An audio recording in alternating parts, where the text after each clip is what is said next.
अब देखो, कहानी की शुरुआत करने से पहले एक बात कहना चाहूंगा कि अगर तुम्हारी शादी नहीं हुई है तो इस वीडियो को पूरा जरूर देखना, क्योंकि कहानी बड़ी इंटरेस्टिंग है। फिल्म का नाम है उरुक्कू पटेला और यह फिल्म आपको प्राइम वीडियो पर देखने के लिए मिल जाएगी। तो अब कहानी शुरू करते हैं। अब देखो, कहानी की शुरुआत में हम 10 साल के पटेला को देखते हैं। वो स्कूल जाता है, लेकिन स्कूल में वो पढ़ने नहीं, लड़कियां पटाने जाता है। पटेल का फ्रेंड उसे कहता है कि अगर तू पहली लाइन में बैठेगा तो क्लास की टॉपर लड़की तुझसे पट जाएगी। और पटेला जाकर पहली लाइन में बैठ जाता है और टॉपर लड़की को पटाने की कोशिश करता है, लेकिन वो छोटी सी लड़की भी पटेला को बॉयफ्रेंड बनाने से इनकार कर देती है, क्योंकि क्लास का टॉपर लड़का ऑलरेडी उसका बॉयफ्रेंड है। वो लड़की कहती है कि तू हर बार फेल हो जाता है तो तुझसे शादी कौन करेगा। ये बात पटेला के दिल पर लग जाती है। वो अपनी टीचर से वादा करता है कि इस बार क्लास में टॉप करके दिखाऊंगा। इसके बाद वो दिन रात पढ़ाई करने में लग जाता है। और इसी बीच एक रात पटेला और उसके दोस्त खेतों में खेल रहे होते हैं। तभी पटेला देखता है कि कुछ दूरी पर आग लगी हुई है। पटेला और उसके दोस्त डर के मारे वहां से भाग जाते हैं। खैर, पटेला एग्जाम देता है। रिजल्ट का दिन आता है। टीचर क्लास में रिजल्ट अनाउंस कर रही होती है और पता चलता है कि पटेला हमेशा की तरह इस बार भी फेल हो चुका है। और इस दिन के बाद से पटेला डिसाइड करता है कि अब वो पढ़ाई नहीं करेगा, बल्कि किसी पढ़ी लिखी लड़की से शादी कर लेगा। और उस दिन के बाद से पढ़ी लिखी लड़की को ढूंढकर उससे शादी करना पटेला की जिंदगी का इकलौता लक्ष्य बन जाता है। 15 साल बीत जाते हैं। पटेला और उसके दोस्त बड़े हो जाते हैं। पूरी दुनिया बदल जाती है, लेकिन पटेला की जिंदगी का लक्ष्य अभी भी वही था। उसके पापा रामा राजू गांव के सरपंच हैं, तो पटेला के पास पैसों की कोई कमी नहीं है। वो अब तक गांव की सभी लड़कियों को प्रपोज कर चुका है। वो गांव की लड़कियों से कहता है कि मेरे पास बहुत पैसा है, तुम्हें एक अच्छी और खुशहाल जिंदगी दूंगा, मुझसे शादी कर लो। लेकिन सारी लड़कियां पटेला को शादी के लिए इनकार कर चुकी हैं। और एक दिन पटेला अपने एक फ्रेंड की शादी में जाता है। शादी में वो एक खूबसूरत लड़की को देखता है। पटेला के फ्रेंड की वाइफ उसे बताती है कि वो लड़की मेरी फ्रेंड है, नाम है अक्षरा, और वो एक डॉक्टर है। पटेला तो पहले से ही भरा पड़ा था और अब वो पक्का इरादा कर लेता है कि मैं अब अक्षरा से ही शादी करूंगा। अगले दिन वो अक्षरा से मिलने के लिए बीमारी का बहाना बनाकर उसके हॉस्पिटल पहुंच जाता है। वो अक्षरा की केबिन में जाता है। केबिन में अक्षरा के साथ एक और डॉक्टर भी होता है, चिराग। वो भी अक्षरा से प्यार करता है, लेकिन अक्षरा उसे घास नहीं डाल रही थी। खैर, पटेल उससे कहता है कि मेरे दिल में थोड़ा थोड़ा दर्द हो रहा है। थोड़ी सी कॉमेडी होती है। अक्षरा उसे दवा दे देती है और पटेला अपने घर वापस आ जाता है। लेकिन आज वो बहुत खुश होता है और उसकी खुशी देखकर रामा राजू समझ जाता है कि उसके बेटे को कोई लड़की मिल गई है। वो पटेला से उस लड़की के बारे में पूछता है और पटेला अपने पापा को अक्षरा के बारे में सब कुछ बता देता है। जिसके बाद बाप भी अपने बेटे को लड़की पटाने में हेल्प करता है। वो अक्षरा के पापा से मिलकर गांव में एक फ्री मेडिकल कैंप ऑर्गेनाइज करवा देता है, ताकि पटेला को अक्षरा के पास रहने का मौका मिले, क्योंकि इस कैंप की मेन डॉक्टर होती है अक्षरा। इसके बाद रामा राजू भी अपने बेटे से कहता है कि जब तक यह कैंप रहेगा अक्षरा हमारे घर में ही रहेगी,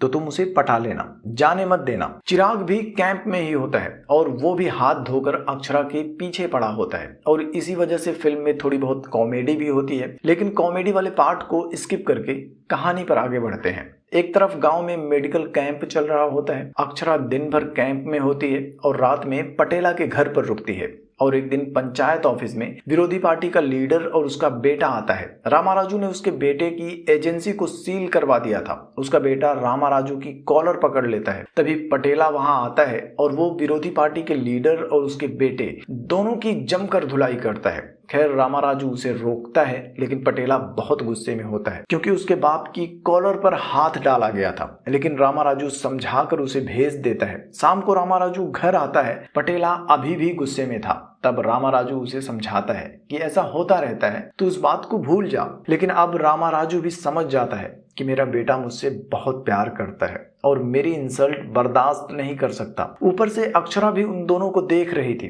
पटेला अपने पापा से कितना प्यार करता है ये देखकर वो भी इम्प्रेस हो जाती है। इसके बाद पटेला भी ऊपर अक्षरा के पास जाता है, लेकिन टेंशन में अब वो सिगरेट पी रहा था। वो अक्षरा से कहता है कि जब ज्यादा टेंशन में होता हूँ तो सिगरेट पीता हूँ। लेकिन अक्षरा उसका सिगरेट छीन कर फेंक देती है और कहती है कि अगर किसी को अच्छी जिंदगी देना चाहते हो तो सबसे पहले सिगरेट छोड़ दो। पटेला भी समझ जाता है कि अक्षरा उसे हिंट दे रही है। वो मन ही मन खुश हो जाता है और उस दिन के बाद से दोनों एक साथ घूमना शुरू कर देते हैं। दोनों को प्यार हो चुका था, लेकिन अब तक किसी ने प्रपोज नहीं किया था। मेडिकल कैंप का आखिरी दिन आ जाता है। अक्षरा खुद ही पटेला को प्रपोज करने वाली होती है। पास में ही कुछ बच्चे क्रिकेट खेल रहे होते हैं और बॉल जाकर एम्बुलेंस के ड्राइवर को लग जाती है। उसका बैलेंस बिगड़ जाता है और वो अक्षरा को ठोकने वाला होता है, लेकिन तभी पटेला उसे धक्का दे देता है और खुद एम्बुलेंस से टकरा जाता है। हॉस्पिटल में पटेला की आंख खुलती है। तब रामा राजू, अक्षरा और पटेला के सारे दोस्त उसके आसपास ही होते हैं।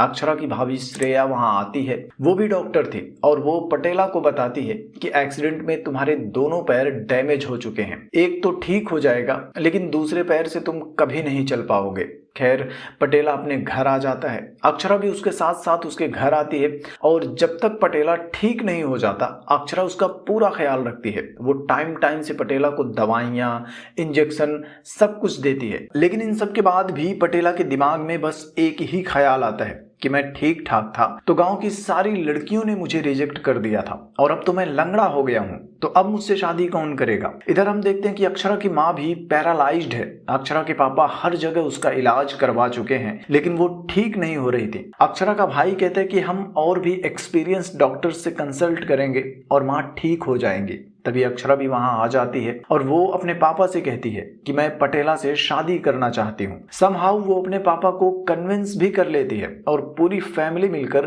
पटेला के घर रिश्ते की बात करने पहुंच जाते हैं। उनका रिश्ता पक्का हो जाता है। अक्षरा के पापा रामा राजू को बताते हैं कि 2 दिन बाद अक्षरा का बर्थडे है और उस दिन हम हॉस्पिटल में एक नया ब्रांच भी ओपन कर रहे हैं, आप भी जरूर आना। लेकिन रामा राजू पंचायत के कामों में बिजी होते हैं, तो वो घर के नौकर के साथ पटेला को भेज देते हैं। रास्ते में वो नौकर भी पटेला से पूछता है कि सारी पढ़ी लिखी लड़कियों ने शादी करने से इनकार कर दिया था और अक्षरा शादी के लिए मान गई है, तो क्या सच में वो पढ़ी लिखी है। पटेला कहता है कि वो सारी लड़कियों से बहुत अलग है, वो दिल से सोचती है और मुझसे बहुत प्यार करती है। खैर, दोनों नए वाले हॉस्पिटल पहुंच जाते हैं, लेकिन केक लाना भूल गए थे, तो नौकर केक लाने के लिए चला जाता है। इधर अक्षरा पटेला को लेकर हॉस्पिटल के अंदर जाती है, जहां सब लोग पटेला का ही इंतजार कर रहे होते हैं। अक्षरा के पापा उससे कहते हैं कि पूजा फर्स्ट फ्लोर पर होगी और तुम्हें ऊपर चढ़ने में दिक्कत होगी तो तुम नीचे ही रहो, हम लोग ऊपर से पूजा पूरी करके आते हैं। सब लोग ऊपर चले जाते हैं। पटेला काफी देर तक नीचे बैठकर उनका इंतजार करता है और फिर उन लोगों को ढूंढने के लिए ऊपर आ जाता है।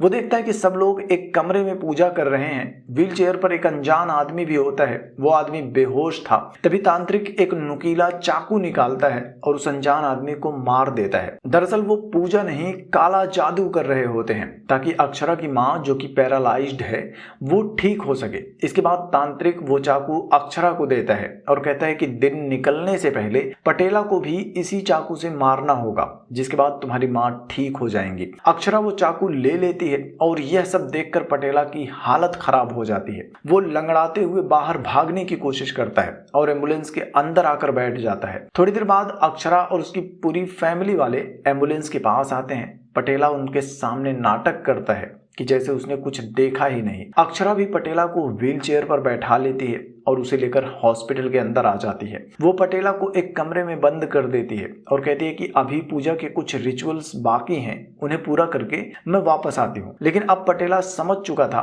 कि मैं इन सब के लिए बस एक बलि का बकरा हूँ। वो खुद को बचाने के लिए सबसे पहले अपने पापा रामा राजू को कॉल करता है, लेकिन वो कहते हैं कि मैं पंचायत के काम में बिजी हूँ, तुम अपनी गर्लफ्रेंड के साथ एंजॉय करो, मैं तुम्हें बाद में कॉल करूंगा। फिर वो घर के नौकर को भी कॉल करता है जो कि केक लेने गया था, लेकिन अब वो एक ठेके पर बैठकर पी रहा होता है और वो भी पटेला का फोन काट देता है। पटेला अकेले पड़ जाता है। तभी उसे याद आता है कि अक्षरा को देने के लिए उसने अपने जेब में एक अंगूठी रखी है। अंगूठी की मदद से वो भागने का प्लान बनाता है। वो पहले पुलिस स्टेशन में कॉल करके बताता है कि कुछ लोग मुझे मारने की कोशिश कर रहे हैं। फिर वो अक्षरा को कॉल करता है, उसे बड़े प्यार से बर्थडे विश करता है और थोड़ी देर के लिए मिलने बुलाता है। अक्षरा उसकी बात मान जाती है और उससे मिलने के लिए आती है। पटेला उसे प्रपोज करते हुए अंगूठी देता है और उसे बातों में उलझाकर उसके साथ बाहर तक आ जाता है। बाहर पुलिस वाले भी आ चुके थे, लेकिन वो तांत्रिक पुलिस वालों से कहता है कि किसी ने आपको झूठी खबर दी है,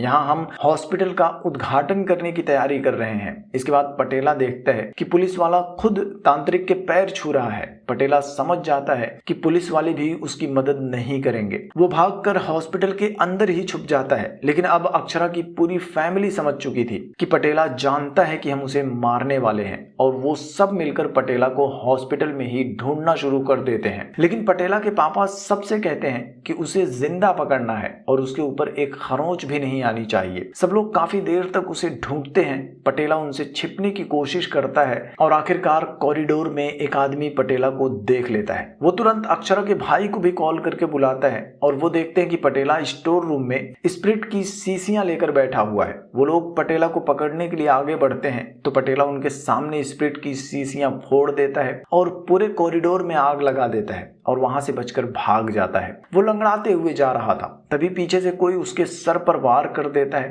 पटेला बेहोश हो जाता है। थोड़ी देर बाद उसकी आंख खुलती है, तब वो हॉस्पिटल के बेड पर होता है। डॉक्टर चिराग भी उसके पास ही होता है। वो अक्षरा से मिलने के लिए आया था और उसी ने पटेला को यहाँ पर बांध कर रखा था। तभी अक्षरा की भाभी श्रेया उनके पास आती है। वो पटेला को छुड़ा देती है और पटेला से कहती है कि मेरी फैमिली के लोग तुम्हें मारना चाहते हैं, तुम जल्दी से यहाँ से भाग जाओ। वो पटेला को बताती है कि उसकी फैमिली के लोग तांत्रिक की बात पर भरोसा करते हैं। तांत्रिक ने उनसे कहा है कि अगर वो लोग तुम्हें मारकर तुम्हारे खून से अक्षरा की मां को नहलाकर पूजा करवाएंगे तो वो पूरी तरह से ठीक हो जाएंगी। पटेला को यकीन नहीं होता कि इतनी पढ़ी लिखी फैमिली के लोग भी ऐसी बातों पर भरोसा करते हैं और अक्षरा भी इसमें शामिल है। श्रेया कहती है कि उन लोगों ने जानबूझकर तुम्हें लंगड़ा बनाया है। चिराग भी ये सब कुछ सुनकर डर जाता है और श्रेया के कहने पर दोनों वहां से भागने का रास्ता ढूंढते हैं। वो दोनों सीढ़ियों से जा रहे होते हैं, तभी किसी के आने की आहट सुनाई देती है। दोनों डर जाते हैं। तभी वो आदमी सामने आता है जो कोई और नहीं पटेला का नौकर होता है। वो अब केक लेकर आया था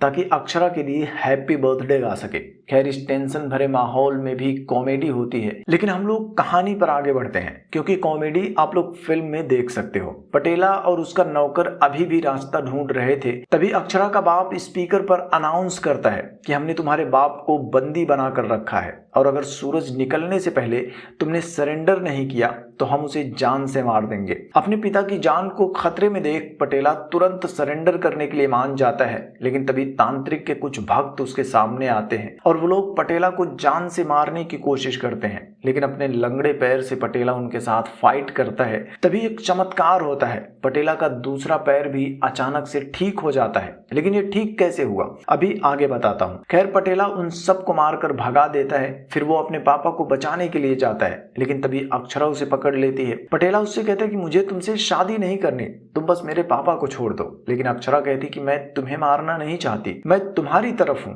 दरअसल मेरी फैमिली उस तांत्रिक की बातों पर भरोसा करती है और तुम्हें बचाने के लिए मैं नाटक कर रही थी कि मैं उनके साथ हूँ। फिर वो भी पटेला के साथ मिलकर उसके पापा को छुड़ाने का प्लान बनाती है। पटेला अक्षरा की गर्दन पर चाकू रखकर उसके पापा के सामने जाता है और अक्षरा के बदले अपने पापा को छोड़ने के लिए कहता है। जैसे ही वो लोग रामा राजू को छोड़ते हैं, पटेला का नौकर कॉरिडोर में स्मोक गैस छोड़ देता है और उसका फायदा उठाकर अक्षरा रामा राजू को लेकर पटेला के पास आ जाती है और वो चारों भागने लगते हैं। जैसे ही वो लोग बाहर आते हैं, तांत्रिक पटेला से कहता है कि आज तू मेरे हाथों से बच गया, लेकिन याद रखना कि तेरी मौत मेरे ही हाथों से लिखी है। गुस्से में पटेला उसके पास जाता है। वो तांत्रिक से पूछता है कि आखिर मैंने ऐसा किया क्या है जो तुम मुझे मारना चाहते हो। तब तांत्रिक उसे 15 साल पहले की एक घटना बताता है। आपको याद होगा, शुरू में मैंने बताया था कि पटेला और उसके दोस्त खेतों में खेल रहे थे। तभी पटेला ने कुछ दूरी पर आग जलते हुए देखा था। जिसके बाद पटेला और उसके दोस्त वहां जाते हैं तो देखते हैं कि एक तांत्रिक